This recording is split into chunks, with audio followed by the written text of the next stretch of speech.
There's program number 7, part 1. Production number 1508. Recording date 13972. Take 2.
Oh, spirit like, take it out of here. It crossed the threshold, it did. Oh, something awful's going to happen. Oh, stuff and nonsense. It's only a cat. Oh, that bell. I'll hear it in my grave, I will. Jingle, jangle.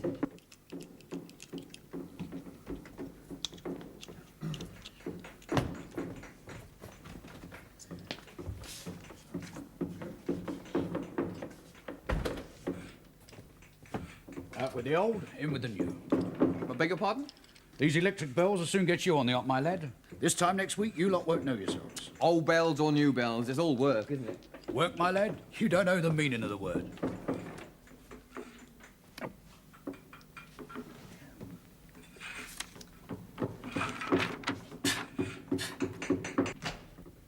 Telegram, Mr. Hudson. Then take it to the master, Edward, without delay. You're properly attired, are you not? Yes. Then what are you thinking of at once, But, man? Mr. Hudson... The essence of the telegram, Edward, is speed. Shall the good ship of man's ingenuity to man founder on the rocks of his idleness? Eh? At once, Edward, to the master, to the morning room. But it's not for the master. What? A wrong delivery again? The postal system is a It's disgrace. for you. Oh.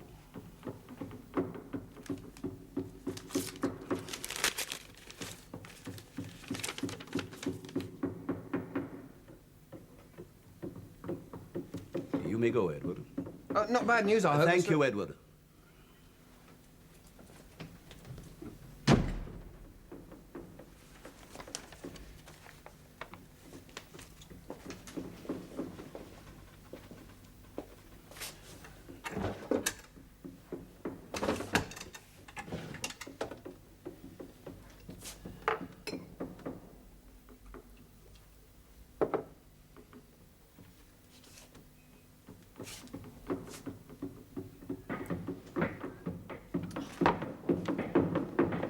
Jerry building, that's what it is. I've never seen plaster like it. Just touch it and it's gone. Does the task of running a single wire behind a cornice necessitate quite so much noise and destruction? I would have thought so simple a task could have been accomplished in comparative silence. These aren't just wires. These are electricity wires. A wire, I think, is a wire. That is exactly where you are mistaken, brother, like many a layman before you. These wires run straight to the very heart of the universe. Now, don't meddle with what you don't understand. Oh, please, go more carefully or you'll disturb the master. Yes. Yes, Arthur, yes, of course. No, I can't send the car to the station. Marjorie's got Watkins with her at Southwold. What? Well, can you get a cab? You'll walk. All right, if you must. Yes, of course. Goodbye.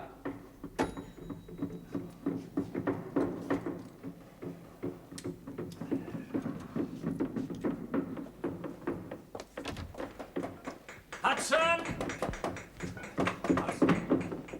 Sir? The morning room bell is not working. It has been disconnected, sir. We were given ample warning, if you remember. All the bells are out of action this morning. Yes, well, we have to suffer for progress, I see. Well, come inside, will you? Very good, sir.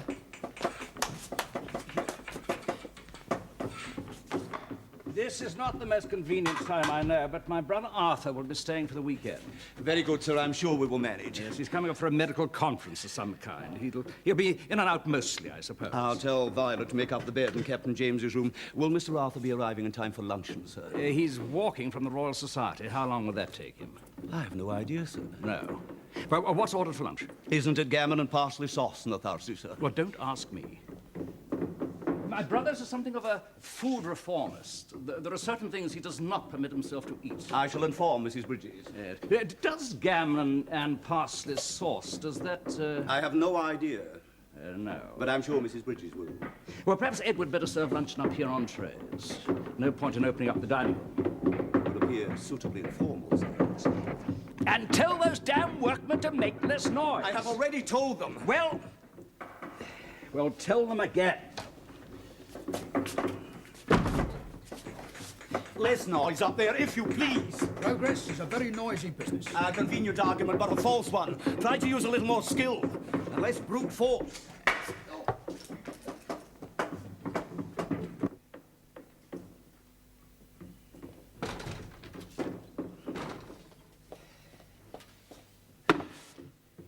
Oh, so we've got time to sit down, have we? Morning work's all done, Mr. Hudson. Only the master at home and half the staff away. That does not constitute a general holiday, Mrs. Bridges.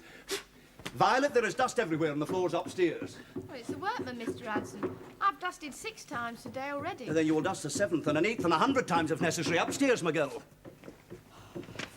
And get the bed made up in Captain James's room. What for? Don't argue with me. Look sharp now. And what, may I ask, is Ruby doing chopping parsley in the servants' hall? Well, she can't work in the kitchen. Not without getting plaster from the ceiling in all the food. I don't know. Dratted workmen.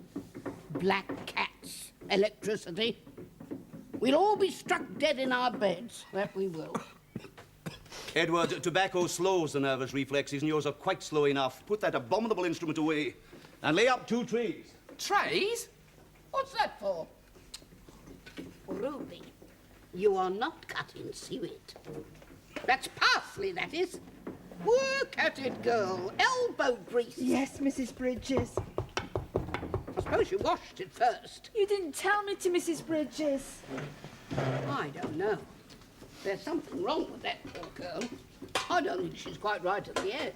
Edward, not the best silver in the trays. Get the electroplated from canteen number 3. What is the matter? Is somebody ill? Mr. Arthur, the master's brother, is coming for the weekend. He may arrive in time for luncheon, depending on the length of his legs. Luncheon? On a tray? In the morning room, it's what the master wants. Oh, and Mrs. Bridges, Mr. Arthur belongs to the food reform movement. The what? Ah, Miss Roberts, I found this glove lying on the staircase just now. Her ladyship's, I believe. Oh, so that's where it was. I knew I'd dropped it. You knew it was missing, but you didn't go at once to find it. I'm not a young thing any longer, Mr. Hudson, to go running up and downstairs after a missing glove. Edward would have gone if you'd asked him. Well, it's only a glove. I don't even like it. The blue has never quite matched, and the buttons have always popped. I'm sorry to see it again, if you really want to know. Miss Roberts, if you're not young and strong enough to look after her ladyship's property, perhaps you do well to consider an honourable retirement. I think the time is drawing very near. Luncheon was 6.5 minutes late yesterday, Mrs. Bridges. Just because her ladyship's away and the master alone is in residence, there is no call for idleness and disloyalty. It is luncheon on a tray for Mr. Bellamy in the morning room at his special request. And to be prepared for Mr. Arthur, Mr. Bellamy's brother, in case he should have arrived and not have had his luncheon. That is right, I think, Mr. Hudson. Those are the instructions, yes. Then I am prepared, Mr. Hudson, aren't I? Quite prepared. That tray cloth is soiled, Edward. Well, the plate will cover the stain, Mr. Hudson. I mean, it's not as if it's on her side of the family, is it? It is for Mr. Arthur Bellamy, the master's brother. Fetch a clean cloth at once. For him? I mean, he's only a doctor. Respect is not something we grade according to title or to wealth, Edward. It is a matter for us of what is owed by servant to master. And a brother, in any walk of life, is someone to whom much is owed. The greatest consideration, the greatest formality. No matter how the exigencies of fate have led each into different paths, into different fortunes. A clean cloth, at once.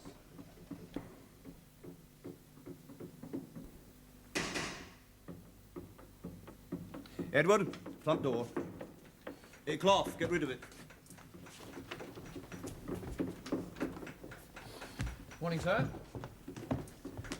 My brother still in? Mr. Richard is expecting you in the morning room, sir. Ah, May I take your coat? if you insist. I'm sorry you had to use the door knocker, sir. An electric bell system is being installed. You forget, I am not London-born. I think my hand is not so pampered and weak that it needs electricity to help it. Excuse me, sir. I will announce you. Announce me to my own brother? It is customary in this house, sir. Mr. Arthur Bellamy, sir. Arthur, my dear fellow, you look splendid. I wish I could say the same for you, Richard. You're looking rather liverish. 100 flunkies won't preserve a man's good health. You mean the servants?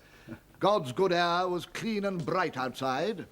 Your front door was opened with a whiff of whiskey that would have knocked a lesser man unconscious. Edward, you imagine it. Scots of any class drink whiskey, don't they? Hudson? Names? Do they have names? I thought they rather chose to throw their own away and live like parasites upon those of their betters. Still, you have waited in for me. I imagine you'll be out most of the time. The Royal Society's in session, I see. I'm finished with the Royal Society, quite finished. You weren't elected? I was not. I thank the fates for it. But we will talk no further on the subject, Richard. Electricians, I see. Yes, a new bell system while Marge is away. Of course. Plaster dust is hard on sensitive nostrils like hers. So is the existence of impecunious in-laws who can't even achieve the doubtful honour of a fellowship of the Royal Society. Poor Marjorie. So, your house is to echo to the tintinnabulation of electric bells. We could never afford them, I'm afraid, small though the old house is. Nothing to be ashamed of in that. I never said there was. It's where we were born, both of us, after all. Arthur, you don't change much. Have a glass of sherry. Or a cigarette? Are we lunching soon? Almost directly. Then I won't, thank you. I know you don't appreciate formalities, so we're eating in here. The dining room's too good for me, you mean? Arthur. I'm in a bad mood. Nothing pleases me. Shall I serve luncheon, sir? Yes, please, Edward. Come and sit down over here. You'll feel better after food. Our Mrs. Bridges is a splendid cook. You're a naive fellow, Richard. I dare say you're the pleasanter for it. Perhaps Mr. Hudson should consider an honourable retirement. He's quite lost his sense of time. The first sign of senility, you know. Mine is excellent. Oh, perhaps he's just popped round the corner for a bottle of beer. Butler shouldn't pop. It lacks dignity. I've never known him pop, never. He's just a little late for his dinner, which is every man's right on occasion. Perhaps he's gone to the post office to send off a cablegram. Cablegram, whatever for. But in answer to the one he got.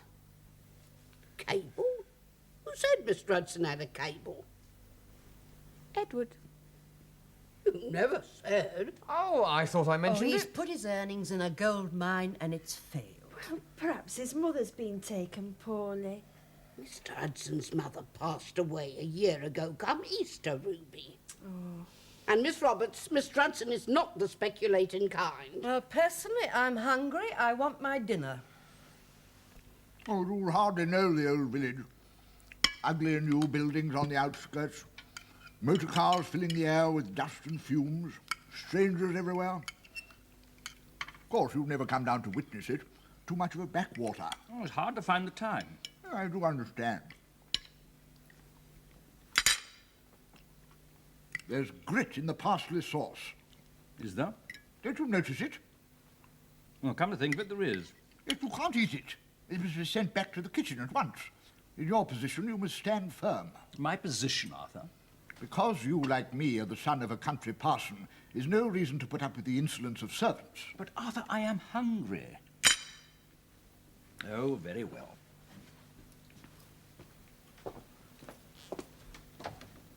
Hudson!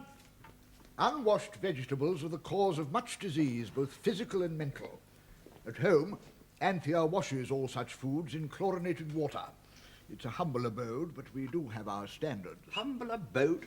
Arthur, it has 15 rooms and 2 acres of land, and you live in extreme comfort. 2 acres? You have 20,000. My wife's father has land, it's true. And when the old man goes, she will be richer still. The gulf between you widens. There is no gulf. Fetch Hudson, will you? I'm sorry, sir. Mr. Hudson is not available, sir. Well, then ask Mrs. Bridges to provide us with something else. The sauce is not edible. Yes, sir. I'll tell her, sir.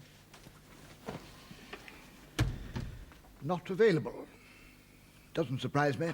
A furtive-looking fellow with whiskey on his breath. Hudson? Furtive? Furtive.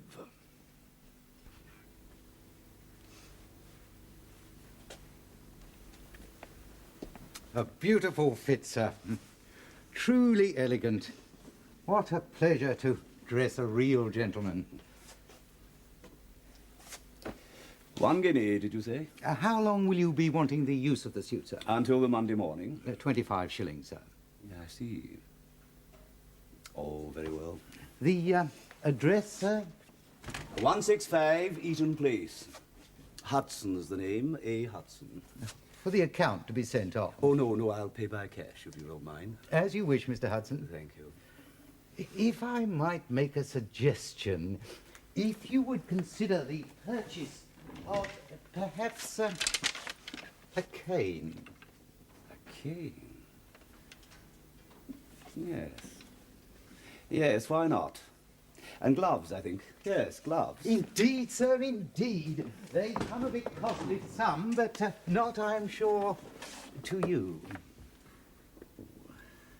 Ah, Hudson. Returned, I see. Yes, sir. I regret any inconvenience I may have caused. I had to slip out for a while on a personal matter.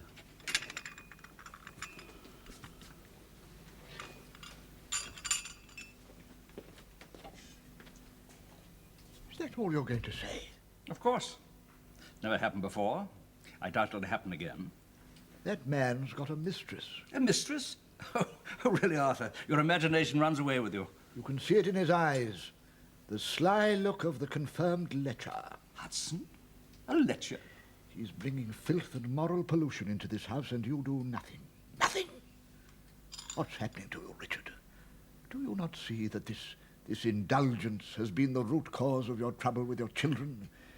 Indeed, with your wife. Scandal gets round, you know. I'm sorry for you, Richard. He came home at tea time with a brown paper parcel. Now, that is all I know.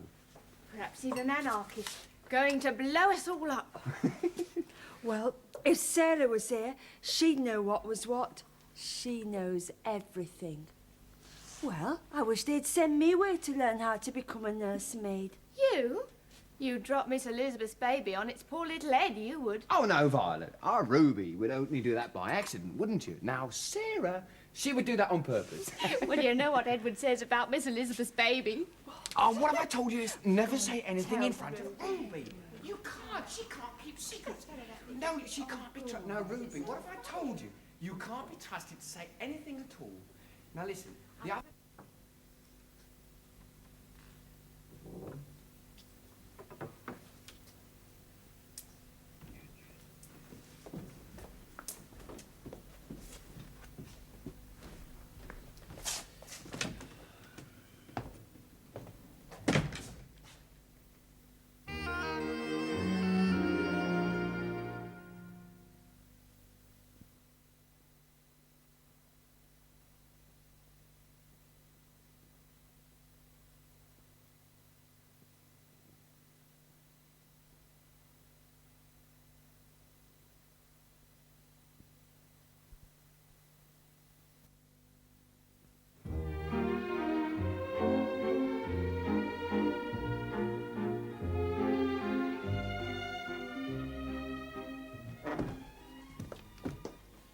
Put the valises in that corner for the time being, my boy. Come away, Ben. Come on in, all of you. Make yourselves at home. Oh, Angus, our whole suite to ourselves. You shouldn't have done that. What about this for luxury? Oh, look, the Thames, it's all lit up. And there's the barge. It would have been more homely at Eaton Place, of course, but the Watman, you know. Oh, what a brother. I told you, Molly, didn't I? I always told you. Always, dear. I thought he'd look like God with a beard. I don't know. Nothing's what you think it's going to be, is it? Maudie, my dear, come and sit down. You're pale as a little ghost. It was a terrible crossing. I'm a brute, Angus, the way I drag her about the world. I had 6 hat boxes when I came, and now there are only 5. I think the Thames is positively narrow. Alice, stop complaining and help your mother find her hat box. It doesn't matter. It doesn't matter at all. What does matter is that at last I met my dear, dear brother-in-law, who was so good to my Donald when he was a little boy, the good, kind brother who's made my husband what he is today. The goodest, kindest, cleverest man in all the world. Mamma, it's absolutely Oh, Alice, dear, do stop complaining and go out and look in the corridor to see if that horrid little page hasn't left us outside on purpose. He showed no respect whatsoever. They do say the servant problem here today is quite terrible, and I believe it, I really do. At least out in Penang, you could tell who was who by their colour. It was you who sent the flowers, Angus. Ah, of course, Donald. It seemed the least I could do to welcome you all. It's good to see you again, man. Yourself, but more so after all these years. Well, you haven't wasted them, Donald. I No. taught you well. Persistence and endeavour, eh? 2 bridges over the mighty Zambezi. You know, you're one of Scotland's heroes. I'm very proud of you. Am I that famous? Well, there was a piece about you in the Illustrated London News. But for that, I wouldn't have known of your achievements. Oh, I'm a shocking letter writer. Well, I dare say the postmen are very few and far between away out in these parts. Oh, come now, you're not much better. Go. What are you doing with yourself? No, I work for Mr. Richard Bellamy. He's a member of Parliament. Bellamy? Wasn't he the Under-Secretary of State at the Admiralty? Under the Tories, yes. The one who married Lady Marjorie Talbot Carey? Yes, how did you know? Oh, everyone who's anyone knows that. I've seen her picture in the sketch many times. She never wears the same dress twice. Well, Donald always told me you were quite a scholar, but I'd no idea how distinguished. I would so love an introduction. One is so cut off at home. Oh, Donald thinks I'm a snob, but it means so much. Well, a bridge builder, after all, is only an engineer. Lady Marjorie is in the country at the moment. Her father is very ill. Dying, they say. Oh, dear. Still, we will see lots of you, dear Angus. You will try, won't you? Just this weekend, and then off we go on the Lusitania. Think of that, not the maiden voyage. We missed that. So distressing. Now, Alice must be taken for theatre. She's such a little colonial. She's no idea what she really should appreciate. Oh, Alice, perhaps that hat box is on top of the wardrobe in the bedroom. Get up on a chair and have a look. There's a dear. My Maudie. She's my joy, Angus. She's like a little flower.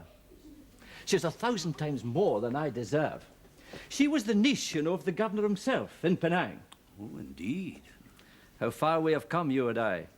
These are good times, are they not, when a man can be what he makes himself and not what he was born. Donald! Maudie. Maudie, don't distress yourself. I'll buy you a new hat. Oh, I'm sure it's been stolen. You can't trust anyone now. Oh, those people on that channel boat, so common and coarse. We go first class, but they are everywhere now. Well, as someone once said, was it Jesus? The poor are always with us. Oh, Alice. Gertie Miller.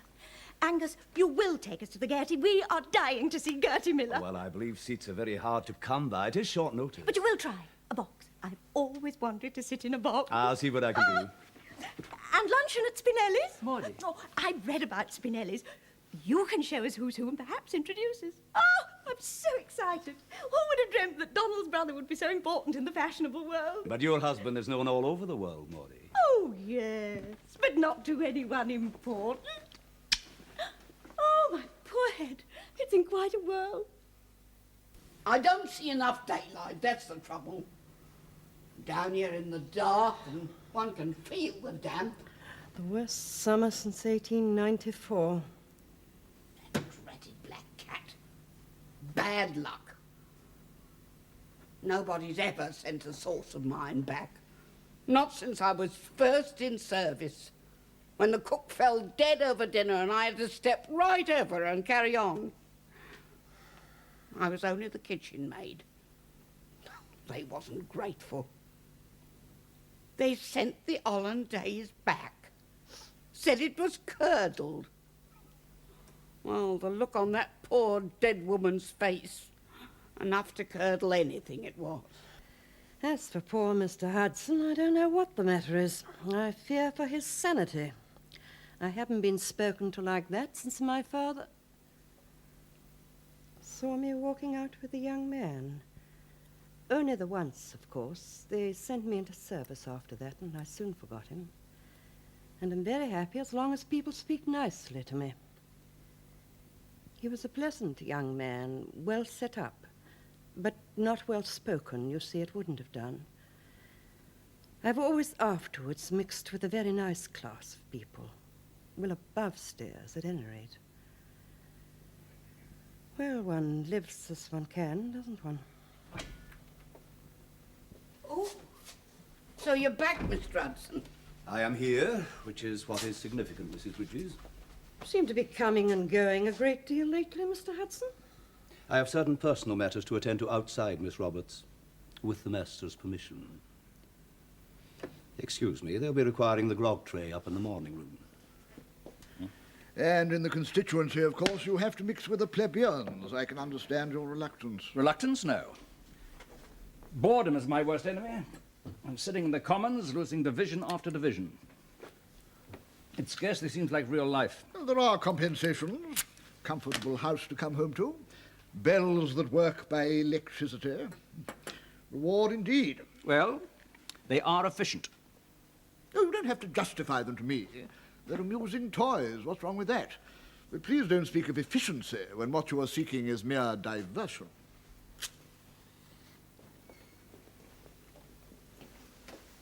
I beg your pardon. That's all right, Hudson. You may go to bed now. Thank you, sir. Good night. Sound advice. Let him sleep it off. There's nothing wrong with Hudson. No? Man's as pale as the driven snow. You can see from the pallor what the trouble is. That man's got a mistress. He's depleted by lust and passion. His energies are drained. His eyes are haggard, his face drawn.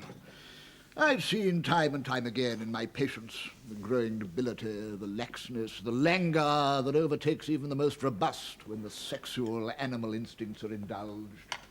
Why do you surround yourself with such filth, Richard? If you're still referring to my butler... A son sent to the colonies, his doxy harboured under your roof, a scarlet woman. Little Sarah, scarlet? A bit pink about the edges, it's true, but... Poor child. Her baby died, you know. God's mercy on those that least deserved it. A daughter, separated from her husband after only weeks of marriage. In your circle, such things are a matter of course. Hardly, and still painful.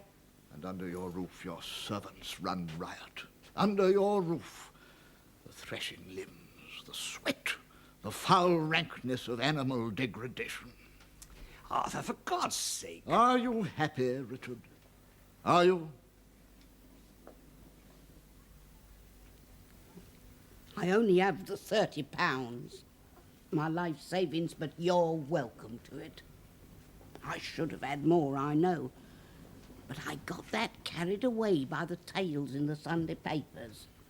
Them poor little pagans, destined to suffer the torments of the burning fires of hell. I sent all of £20 to the missionary fund. That was just after... Well, you remember that dreadful time, Mr. Hudson. I don't like to think about it. And to tell you the truth, I think I was a little bit out of my mind. Well, I don't see much daylight, you see, only on my day off. And I don't think that helps a woman's mind. Only alone, Kate, until such time as I can realize my capital. Take it, Angus. I'm temporarily embarrassed, that's all. I don't ask no questions. The horses, was it? Oh, Kate, you know me better than that. I've never had a wager on a horse in my life. Well, so long as I see the money back sometime, before it's too late. I would like to see a little bit of sunshine, especially now with the winter coming on. I kept it in my little teapot. Lustre it is, me aunt's. Nobody'd think of looking for it there. I don't ask no questions. You've got to trust people, haven't you? Yes, Kate. Thank you. I'm sorry you're feeling a bit low in spirit. Oh, it was that parsley sauce has done it. Do you think they'll tell Lady Marjorie? Oh, what a dreadful thing for her to come back to, poor soul, and her father so ill. Passing on, they say. Well, it's a world to be out of.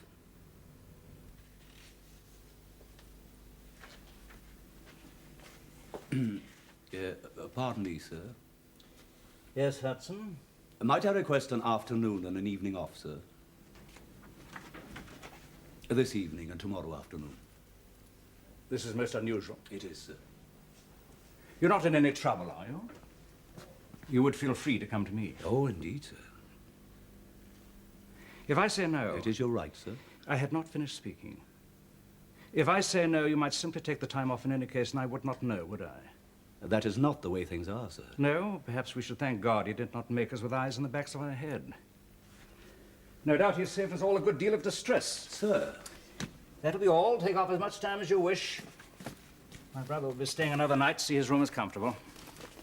There seems to be a great deal of dust about. It is the electrician, sir. The bells will be connected this evening. We will then be back to normal. Would you care for a fire to be lit, sir? It does seem a wee bit chilly in here. A fire makes things much more cheerful. Leave it as it is. Very good, sir.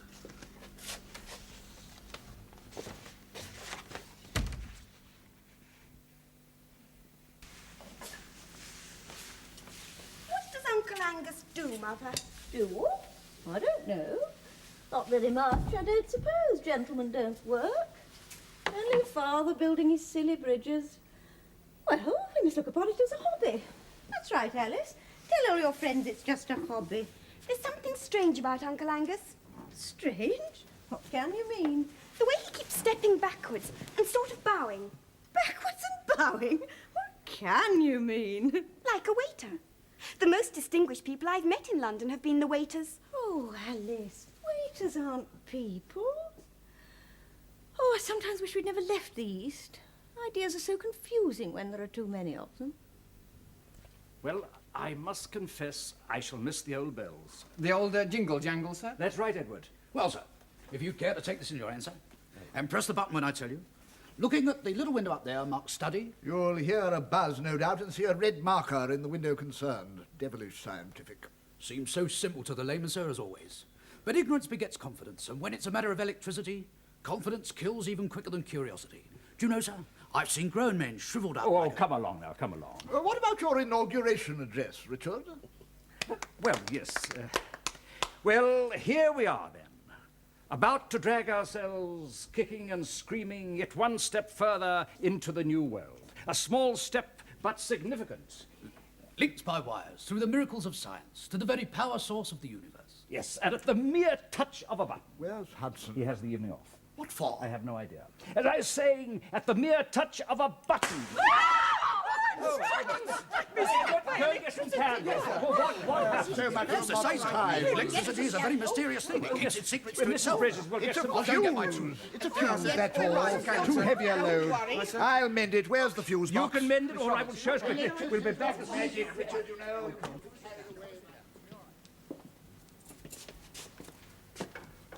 Cost all this wine would support a normal family for a year or two. Yes, or a month or two. At least you keep it locked, that's something. Well, Hudson has a key. Of course. And he keeps the wines listed in a book. How often do you check the book against your stocks? Oh, Arthur, you're wrong. I hope I am. I'm sure you are. Yes, the wire's burnt out. Too thin.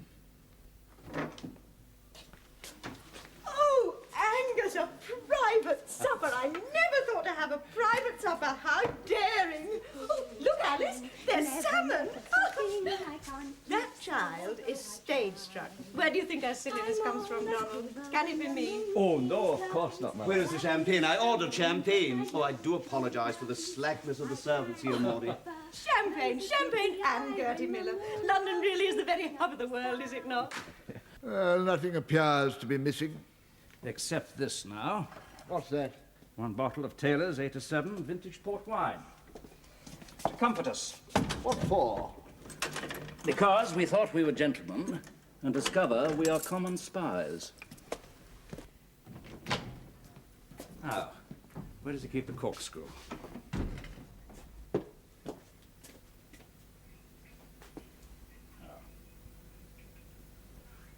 Tell me something, Richard. Yes?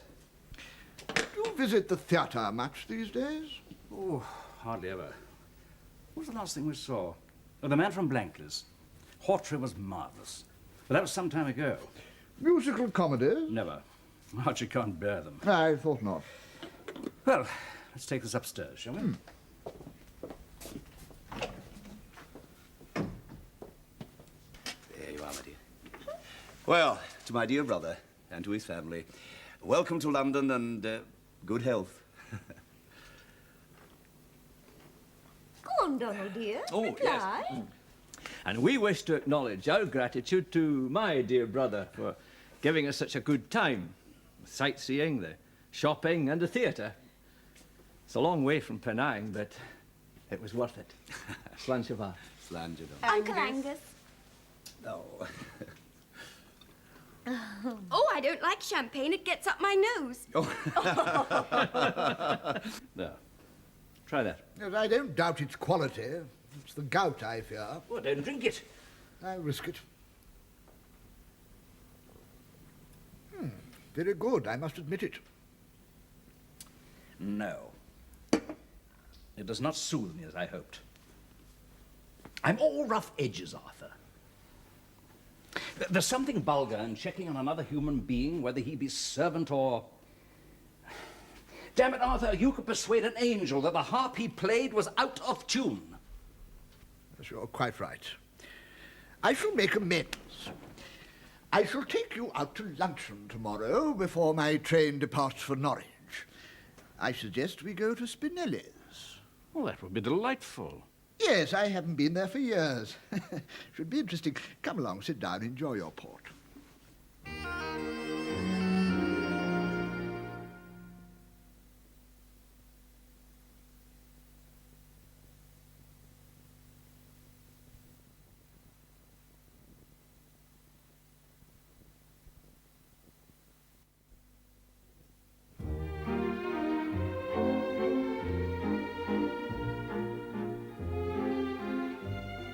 Another brandy for my guest, please, and barley water for the wee girl. I'm not a wee girl. Why can't I have a brandy? Alice, I must imprint this scene upon my mind. It's all I'll have in the years to come, and you too, Alice.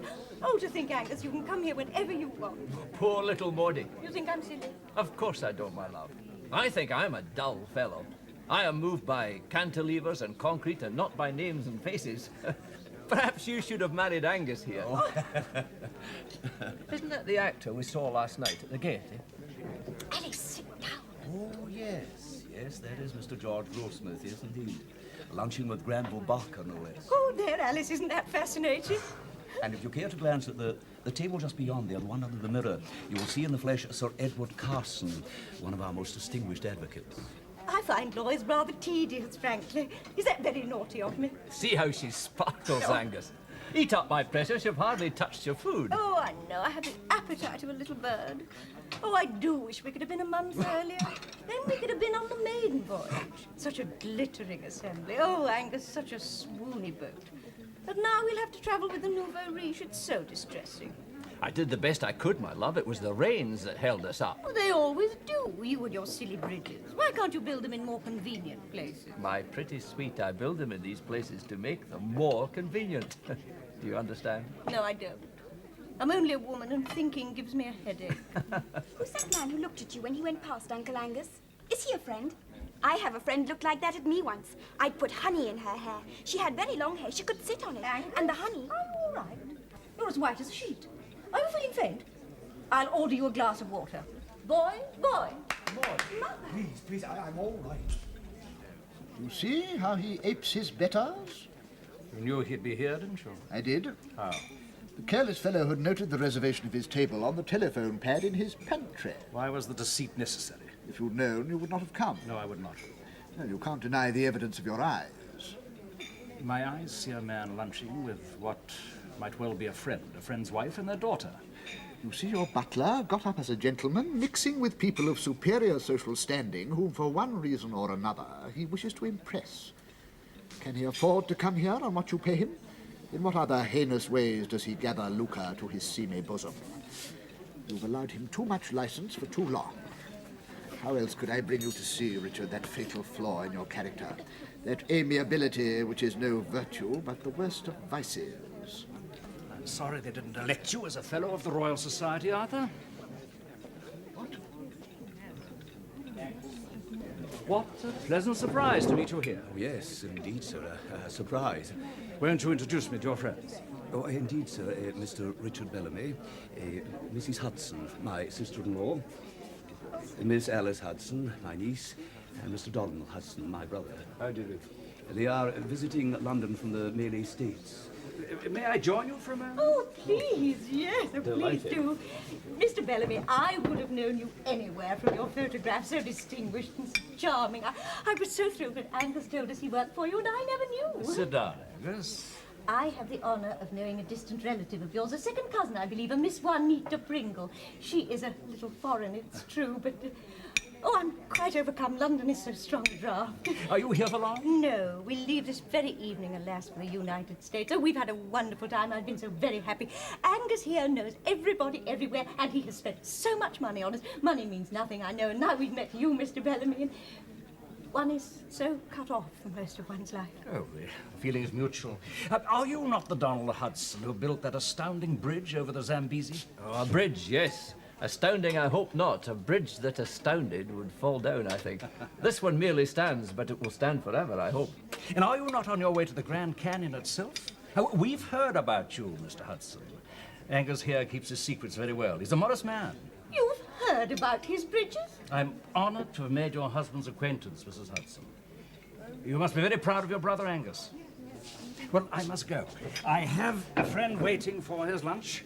It's been a great pleasure. Yes. Sit down, man, sit down. Oh, what a delightful person. Yes. Uncle Angus, do you work with him? You believe in plain speaking, Arthur? I do. I have something plain to say to you. This has been a malicious and quite unnecessary act on your part. You can't speak to me like that when I'm taking you out to luncheon and am your host. I will speak to you as I wish. You were a bullying, self-righteous prig of a little boy, and you made my childhood a living hell. And if I hid behind my mother's skirts, it was because you were stronger than me. You were a physical coward then, as you are a moral coward now. And because you were trying to wrench my arm from its socket, which once you succeeded in doing. It was an accident. It was not. And on wet days, it still aches and reminds me of you, Arthur.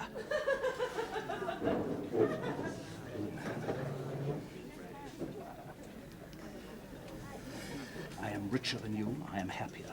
I am freer in my mind and in my attitudes than you. I make more effect upon the world, and I spread less trouble about me. This is not to be tolerated. I shall take a cab to Liverpool Street and sit in the hotel until my train departs for Norwich. I'm indebted to you for putting me up. I do not think we shall see each other again. And neither do I.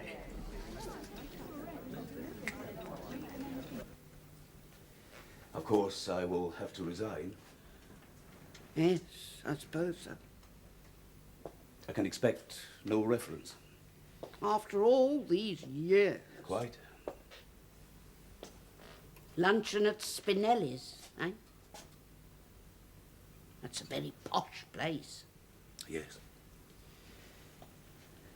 What was it like? The service was slow. Our second waiter had a gravy splash in his front. There was some trouble over a shortage of Yorkshire pudding. And one waiter ran, Mrs. Bridges. Ran, Mr. Hudson? Oh, I never did. I believe he was foreign. And the food? You do much better, Kate. I know. Oh, Angus, what a dreadful thing it is you've done. What will Lady Marjorie say? Oh, Kate, it seems like the end of my life. I feel like a felon under sentence of death. Mr. Bellamy has shown me nothing but kindness and consideration, and how have I repaid him? You had a right to see your brother and his family. I had no right to ape my betters. I didn't have to spend all my savings and most of yours doing it. I should have had the courage to speak the truth when there was time. You didn't exactly tell a lie. I lived one for a wee while, Kate. And the worst of it was I enjoyed it. Now you'll be punished. Yes. That's life. You have to pay for every bit of happiness you have. I sometimes wonder what awful sin we all committed in the beginning.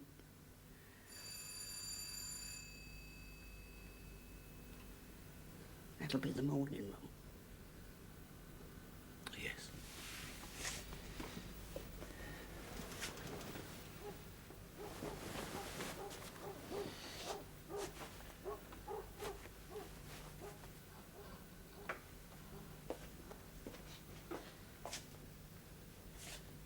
We'll miss you, Angus. All of us.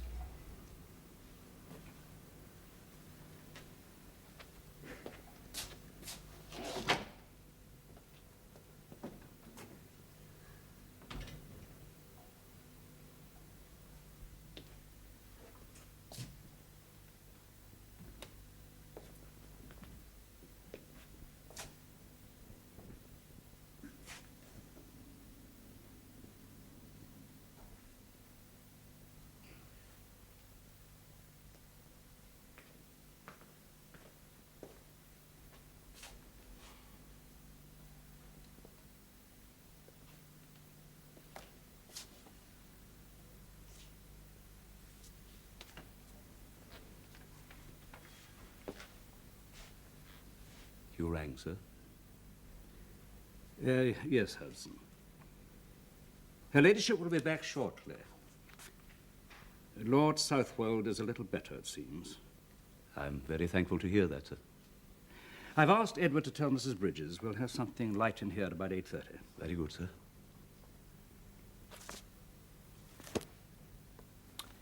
So, you are brother to Donald Hudson, the construction engineer. You kept that very quiet. Sir? You keep many things quiet, I think. Yes, sir. I was very pleased to meet your brother. They're somewhat surprised at the circumstances. You must keep me informed of his whereabouts, his successes. Forgive me, sir, but this is not worthy of you. What? I am a servant, but I'm also a man. I'm humiliated enough, sir. I brought disgrace upon you, upon myself. I'm wounded, and you're twisting the knife in the wound. Hudson. I will pack my things and leave at once, sir. You won't wish me to work out my notice. What are you talking about? What is the matter with you? In front of your family, sir, I must ask you. Never to know I can't even request a reference. Well, families can be very trying, I agree. They make us more emotional than they should. My own brother's visit here has left me somewhat at a loss. But, Hudson, if you wish to go to a theatre or lunch at a fashionable restaurant, your money is as good as the next man's. Your appearance better than most. That is altogether too liberal of you, sir. A servant is a servant and must know his place, or the world would crumble about our ears. That's more like Hudson. Forget it now, forget it. You did me a favor, as it so happens. I did, sir. A man must have his own view of himself, whether he be master or servant, right or wrong. There's dignity in that, you're quite right. I take it you had your own reason for acting as you did. It was for the sake of others, Mr. Bellamy. You checked the cellars, I believe. I did. They were quite in order. Of course. Of course. My faith in my fellow men flagged for a while. It has returned. We must all of us learn to trust. Our fellow men, perhaps, sir, but not all the women. That new parlour maid, for instance, I wouldn't trust her as far as a flick of her feather duster. You made a joke, Hudson. Well, it was a wee attempted one, sir. I'm sorry. Not at all. By and large, I enjoyed my brother's visit, sir. I'm very proud of him. And I enjoyed my brother's departure. Alas, he is not proud of me. That sounds like the doorbell. Yes, sir. Perhaps you'd like to go to the door and open it for her ladyship? Thank you, sir.